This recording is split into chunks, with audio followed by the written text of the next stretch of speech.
Bonjour. Comment allez-vous aujourd'hui? Nous sommes lundi. Et moi, le lundi, je parle de Emmanuel Macron et de son nouveau gouvernement. Hier, le Cornu, son nouveau Premier ministre, qui avait démissionné la semaine dernière, nous a pondu un nouvel étron. Et Macron, tout content, il nous montre son nouveau popo. Son petit popo. Et comme disait Soral, arrête de me montrer ton popo parce que je vais te le jeter dans la tête. Et c'est ce qui va se passer. Parce que d'ici quelques jours, à mon avis, ce gouvernement va disparaître sous une censure. Ils vont dégager. Et peut-être même que Emmanuel Macron va démissionner. Ça, j'y crois pas du tout. Mais enfin bref.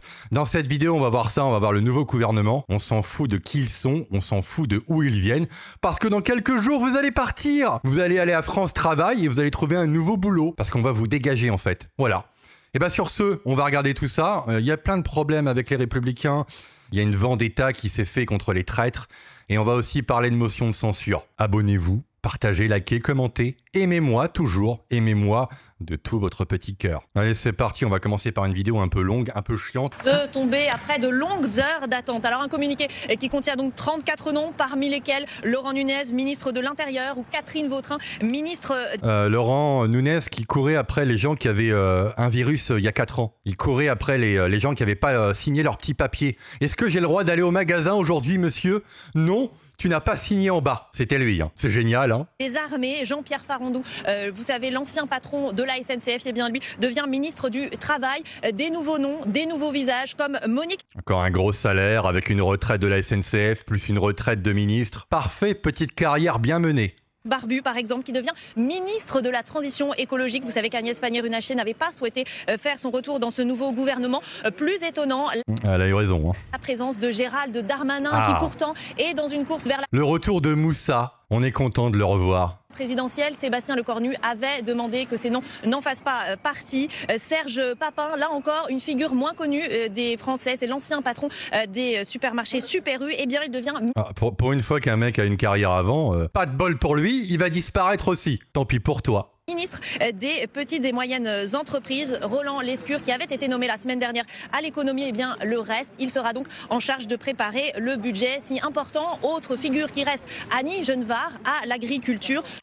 Je sais pas qui c'est, pareil, hein. Un visage LR, alors même qu'il avait été demandé par Bruno Retailleau que les LR ne fassent pas partie de ce gouvernement. Oui, et d'ailleurs, vous allez comprendre juste après que tous ceux qui sont dans le gouvernement et qui font partie des Républicains ont été dégagés. Voilà, ils ont été exclus du parti. Et c'est pareil pour le PS aussi, il y a quelqu'un du Parti Socialiste dans le gouvernement. Lui, c'est pareil, il a été renvoyé. Dehors. Donc à partir de maintenant, si le gouvernement tombe et que Macron remet quelqu'un, ça va être compliqué de trouver des ministres. Cette fois, ça va vraiment être le bordel. Parce qu'aujourd'hui, dans le centre, il y a plus grand monde, surtout qu'il a été trahi par Édouard Philippe, Attal et d'autres cadres qui ne veulent pas sombrer avec le Titanic de Macron. Donc je sais pas comment il va faire, hein.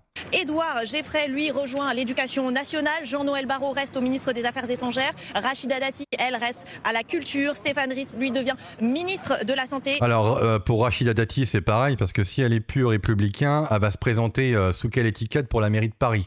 Ça va être très fun à regarder. Parce que normalement, Bru nous a promis qu'à dégager. Donc comment elle va faire pour devenir maire de Paris? Mystère et boule de gomme, j'en sais rien. Des familles et de l'autonomie.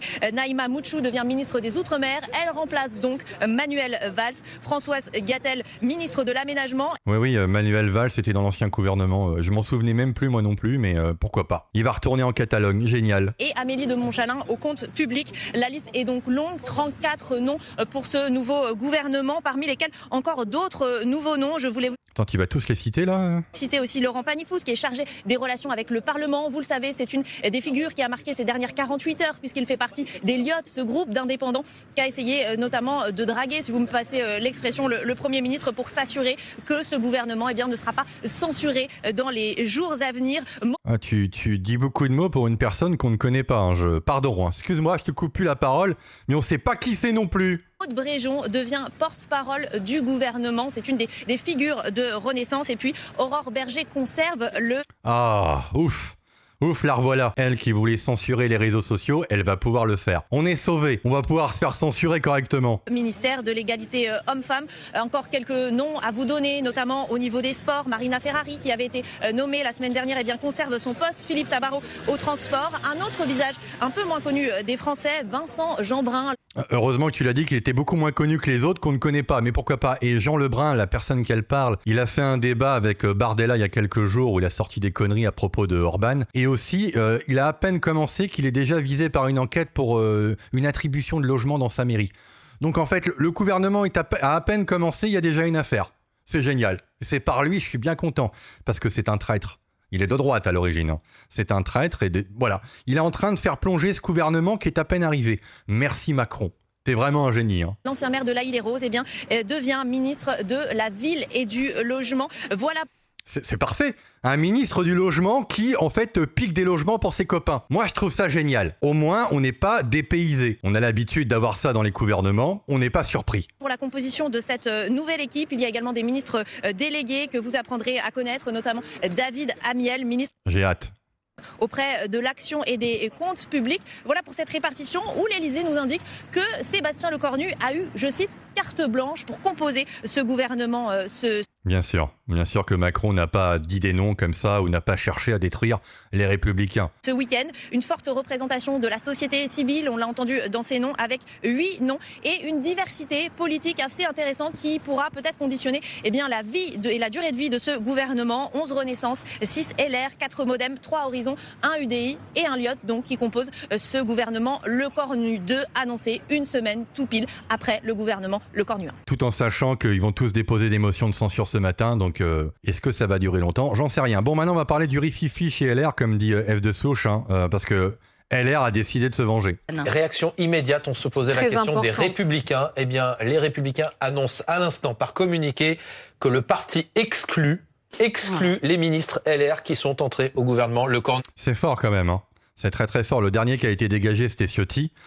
Et maintenant, il va pas rester grand-chose. Ils vont rester avec Pécresse, Retailleau et Wauquiez. C'est quand même un peu un parti de losers. Hein.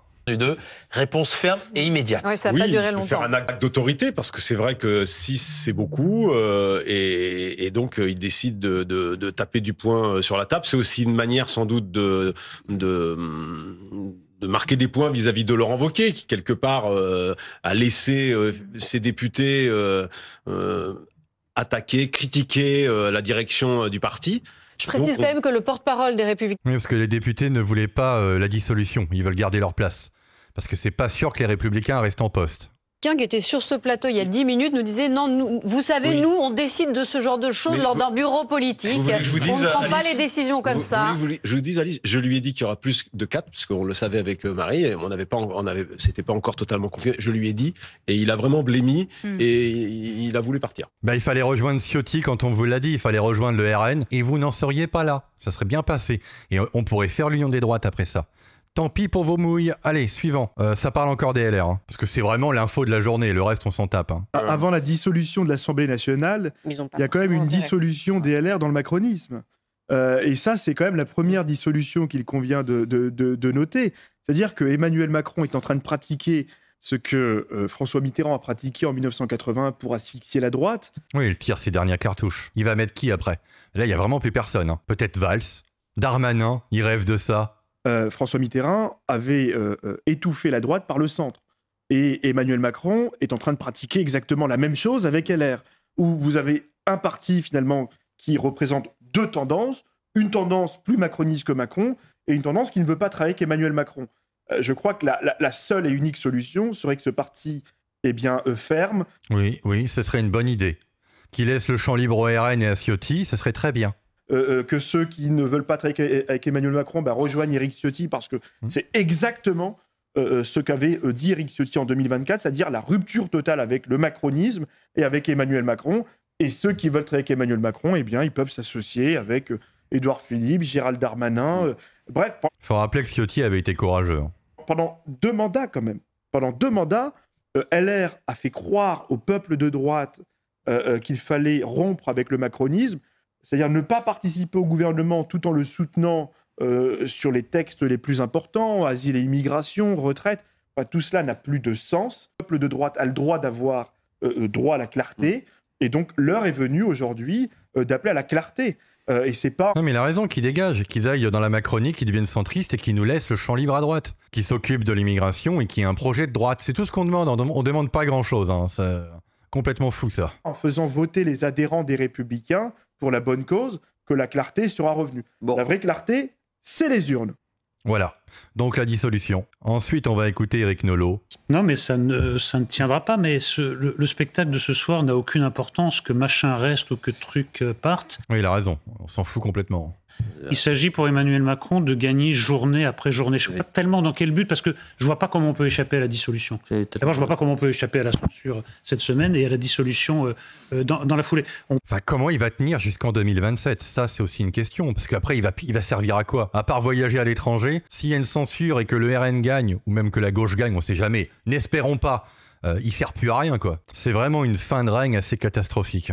On perd du temps, la situation de la France se dégrade. Moi, je ne comprends pas cette manière de s'accrocher au pouvoir. On sait très bien comment ça va se terminer. Et franchement, c'est pas ne croyez pas que ça soit une obsession de ma part, mais là, le jeu des LR, c'est vraiment absolument incompréhensible. Si en plus, ils ne votent pas tous dans le même sens, parce que certains vont vouloir que l'Assemblée tienne pour pas perdre leur siège, c'est-à-dire ils perdent à la fois l'honneur, le sens de la France. Moi, j'attends qu'il y ait au moins une personne, pas un parti, vous voyez, je suis modeste, une personne qui place la France au-dessus de toute cette tambouille politicienne. Mais il y a des gens, même Mélenchon d'ailleurs, bon, on n'est pas d'accord avec lui, mais il y a des gens qui sont là. On n'a pas besoin des Républicains, on n'a pas besoin du PS.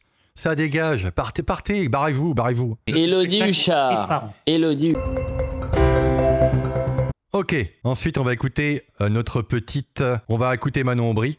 Est-ce que je l'accélère pas? Parce que ça m'énerve. Non, allez, on va l'écouter. Ras-le-bol. Ras-le-bol de la politique. Et moi, franchement, je peux pas leur donner tort. Enfin, on a des gens accrochés à leur poste qui sont prêts à vendre leurs convictions. Un jour, ils sont dans un parti, un jour, ils sont plus, ils sont exclus, ils sont pas exclus. Un jour, ils sont au gouvernement, puis ils sont démissionnaires, puis ils sont au gouvernement. En fait, c'est pas ça. Elle a raison. C'est la première fois que je suis d'accord avec Manon Aubry, quoi. Mince alors. Ça, la politique. Moi... pour le coup, vous pourriez m'appeler profil société civile, mais comme je vous ai dit que ça sert à rien, on s'en fout, parce que j'ai travaillé avant. Sois poli, s'il te plaît, par contre. Dans une ONG Oxfam dans la lutte contre l'évasion fiscale. Si j'ai fait le choix de m'engager en politique, c'est pas pour être ministre. Moi, je m'en fous d'être ministre. Ce qui compte, c'est... C'est pas près d'arriver non plus. Ne t'inquiète pas, tu n'auras pas ce choix. Comment on va changer la vie concrète des gens sur ces questions très concrètes. Si vous voyez qu'il n'y a pas de compatibilité à avoir d'un côté une suspension de la réforme des retraites, quand bien même ce serait juste une suspension, et de l'autre côté les Républicains qui en font une ligne rouge, tout ça, ça ne marche pas. Et quand on fait de la politique, franchement, à la fin, ça doit pas être pour des postes. Et ces gens-là sont en train de nous dégoûter. Et vous savez... Bah oui, ils ont jamais eu de programme. Enfin, d'une part, fallait pas voter pour Macron, chose que t'as faite Manon Aubry, t'as voté 2 fois pour lui, je rappelle. Mais dès le départ, Macron, c'était juste pour le poste. Tout ce qu'il a promis, il l'a pas fait, il a même empiré les choses. Je crois que la dette avec lui a augmenté de 1000 milliards. Donc ce type, le Mozart de la finance, s'est transformé en... je sais pas. Je sais pas. C'est ni un Mozart, il est nul, il est complètement nul, il a aucune idée, il a aucune passion. Et en plus, il aime pas ce pays, et puis il aime pas son peuple. Donc il fallait pas voter pour lui dès le départ, on n'en serait pas là. Je pense que Marine Le Pen aurait fait une meilleure présidente. Même Fillon, tiens. Même Fillon, ça aurait été mieux. Quand tous les dégoûtés s'en vont de la politique, il reste plus que les dégoûtants. Et ce gouvernement est un gouvernement de dégoûtants. Et désolé pour les mots, mais parce que je crois que je me fatigue moi-même à commenter ces gouvernements, j'ai juste envie, comme beaucoup de Français, de tourner la page. Maintenant, on va écouter... Éric Coquerel, Strauss-Kahn, bien sûr. Éric Coquerel, permettez que je vous interrompe, qu'on comprenne bien votre stratégie, parce que vous avez le droit de penser ça, mais à l'arrivée, c'est ce fonctionnement de la République. Ah oui, j'ai le droit. Ah, ça c'est sûr. Mais... Calme-toi, Éric, calme-toi, on a le droit de discuter quand même. Fonctionnement de la République, il va y avoir une motion de censure. La vôtre, on a compris que vous la déposez dès lundi, n'est-ce pas? Et celle du RN, puisque Marine Le Pen annonce la même chose. Est-ce que vous... c'est génial alors, vous allez pouvoir voter la motion de censure du RN, parce que vous avez à cœur de dégager Macron. Vous êtes prêt à voter aussi la motion de censure du RN? Vous savez très bien qu'on ne vote pas les motions de censure du RN, donc le RN... Voilà. Et ça, c'est un parti qui veut diriger l'État. Pourquoi pas? Une phrase qui veut par rapport à la nôtre, c'est une constante qu'on a toujours fait et qu'on maintiendra. Donc si le RN vote pour celui de la France Insoumise, il n'y a pas de problème, et il ne faut pas que la France Insoumise vote pour celui du RN. Ce parti est magnifique. Alors, ça veut dire que vous espérez évidemment qu'il y ait, sur cette motion, la vôtre... Mais chaque député de l'opposition sera... Les écologistes... Que faire des socialistes? On espère qu'il y ait toute la gauche et le Rassemblement national, très clairement. Éric Coquerel. Ah, tu veux quand même qu'il soit avec toi, mais tu veux pas voter pour nous. Étonnant. En sorte que ce gouvernement soit renvoyé et qu'on revienne aux urnes. Et là, vous le savez, je pense que retourner aux urnes, ça devrait être, si le président de la République avait, j'allais dire, un peu d'honneur. C'est le mot que tu cherches, de l'honneur. Mais il n'en a pas. Conscience de l'intérêt général dans la situation où il y a 1000 pays, parce qu'il y a 1000 pays, il faudrait que ce soit une élection présidentielle pour qu'on reparte sur des bonnes bases. Pourquoi la France Insoumise veut des élections présidentielles? Parce qu'ils savent très bien que s'il y a une motion de censure et qu'il y a dissolution, ils sont pas sûrs d'avoir le même nombre de députés. Alors c'est mieux pour eux que Macron parte, qu'il démissionne, comme ça, ils pourraient mettre Mélenchon. Mélenchon fera un gros score, il fera peut-être 17-20, que si on met des députés, par exemple Raphaël Arnaud, il y a de grandes chances qu'il dégage. Espérons. Maintenant, je vais vous lire le communiqué de Marine Le Pen, qui a été très clair là-dessus, même s'il y a eu un problème avec Tanguy. Tanguy qui ne sait pas se taire. Enfin bref, comme nous l'affirmons depuis plusieurs jours, le gouvernement sera censuré par le Rassemblement National et nos alliés de l'UDR, Ciotti. Nous déposerons dès demain une motion de censure contre celui-ci. Le président de la République doit annoncer au plus vite la dissolution de l'Assemblée nationale pour permettre au peuple français de s'exprimer et de se choisir une nouvelle majorité de rupture. Et là, attention, c'est important, qui, à n'en pas douter, sera dirigée par Jordan Bardella. Bon, au moins, nous confirme qu'en fait, elle va pas se présenter s'il y a dissolution. Elle laisse ça de côté. Je pense qu'elle veut se diriger vers les présidentielles après son procès. Mais au moins, elle confirme que Bardella y sera. Bon bah voilà, on va finir sur cette vidéo parce qu'en fait, s'il y a des problèmes autant à l'Assemblée nationale, c'est pour l'histoire de budget. Et cet homme nous rappelle qu'en fait, budget ou pas, la France est ruinée. Donc on s'en fout complètement. Jean, je trouve que c'est difficile pour ce pays de comprendre qu'il n'y a plus un rond. Et que ce que on verse, encore une fois, 10% des allocations, des prestations sociales en France sur emprunt. Il n'y a plus un rond. Et donc pour payer des boîtes de smecta, l'État fait des emprunts, voilà. Ils vont voir les banques américaines et ils prennent du pognon. C'est intéressant. C'est un concept intéressant. On n'a pas de pétrole, mais on a beaucoup d'idées, les Français. Le fait que ça ne rentre pas dans le débat, que ça ne rentre pas dans l'esprit des négociateurs. Parce que gouverner, c'est pas facile, puisqu'il faut décider quand on gouverne. Oui. Et que décider... Et essayer de dire la vérité. Ça fracture, notamment sur les chiffres. Ça fracture. Et que donc, ce qui peut se passer, c'est que l'on dise, par exemple, on ne peut pas suspendre la réforme parce que c'est trop coûteux et c'est pas raisonnable. Le PS ne suit pas. On la suspend, ça coûte de l'argent, ça coûte un peu moins, ça coûte un peu plus. On va trouver une mesure pour financer cette différence-là. On parle d'augmenter les prélèvements obligatoires. Mais est-ce que les LR vont suivre là-dessus? Parce que si les LR suivent sur un budget où on augmente... Attends, ils sont en train de purger leurs propres membres. Ils n'ont peut-être pas le temps de voter des lois sur le budget. Les impôts. Les prélèvements obligatoires en France étaient de 30% en 1960. Donc un jeune en 1960, 70% de ce qu'il gagne, c'est pour lui. Oui. Donc il peut imaginer bâtir une maison, fonder un foyer, acheter une voiture. Se projeter dans l'avenir. C'est pour lui. Aujourd'hui, c'est 46%. Oui. Si on prend les chiffres les plus planchers, si on augmente encore... Donc 50% de notre salaire part pour payer des mecs qui en fait savent pas diriger le pays. Sur ce, bonne fin de semaine. Je reviens, vous inquiétez pas, arrêtez de chialer. Bonne année, bonne santé, hein, et puis espérons, et priez quand même. Priez le petit Jésus ou le petit Allah, débrouillez-vous, mais prions pour la dissolution. Qu'on aille dans les urnes et qu'on foute une raclée à la France insoumise. C'est tout ce qu'on veut, nous. Nous sommes des gens simples. Au revoir.